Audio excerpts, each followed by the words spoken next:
It's a lifestyle. It's a change in the way that you think about who you are as a person. When I say that creativity is an addiction, it really does tell the inner core that, hey, on the outside, I'm listening. Unplugged, because we will always say yes to creativity. Totally Uncut, because we all make mistakes, so turn it into a tool. This is Arroe Unplugged. I write in a forest.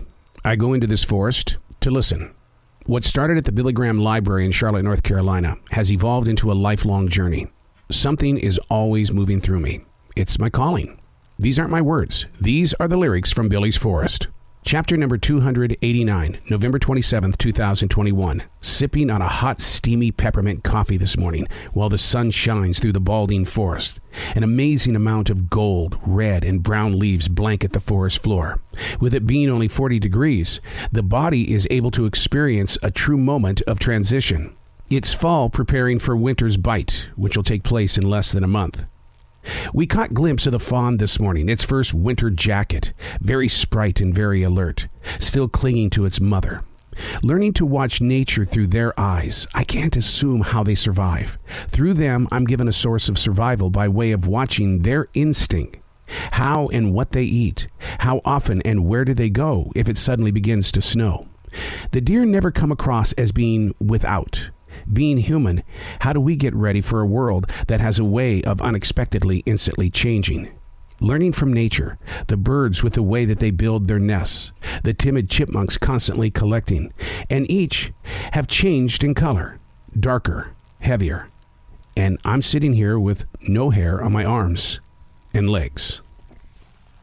Preparing for those unexpected changes. Sure, I could instantly bring up the lockdown for COVID-19, March of 2020.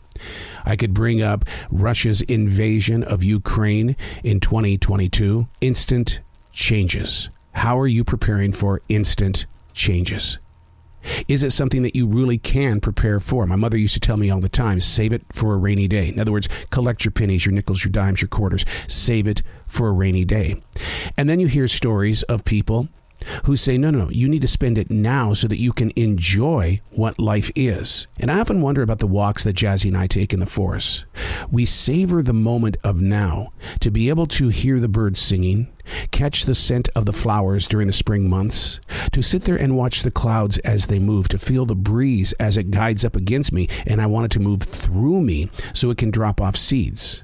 And it's always very fascinating to me on the left side of the path. There is a bee's nest. We'll stop, we'll stare, we'll laugh.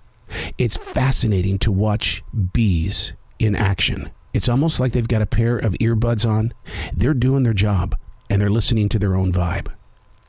Being aware, being ready for what unexpectedly comes. I never want to be in that position, but there's nothing we can do about it. We don't write the book of love. We write only what's in our now. And that can be a challenge for a lot of people. They don't understand how to put themselves right here instead of in my past, thinking about mistakes, thinking about challenges with bosses, or in the future, well, if I do this, I do this, I do this. Well, I'm going to admit to you right now, I'm somebody who has spent 43 years chasing a radio dream. I'm nowhere near where I thought I would be when I was a 14-year-old kid in Billings, Montana. I wanted to be that big Los Angeles disc jockey. And that opportunity never came. It's only because I found roots in a place that I love. This forest. This forest gives me so much insight on how to prepare for the unexpected. So now I toss it out to you. What do you do in order to prepare for what is unexpected? It's going to happen. We just don't know how to really prepare for the uncertainty of what will happen. Listening to the wind is what I've always said.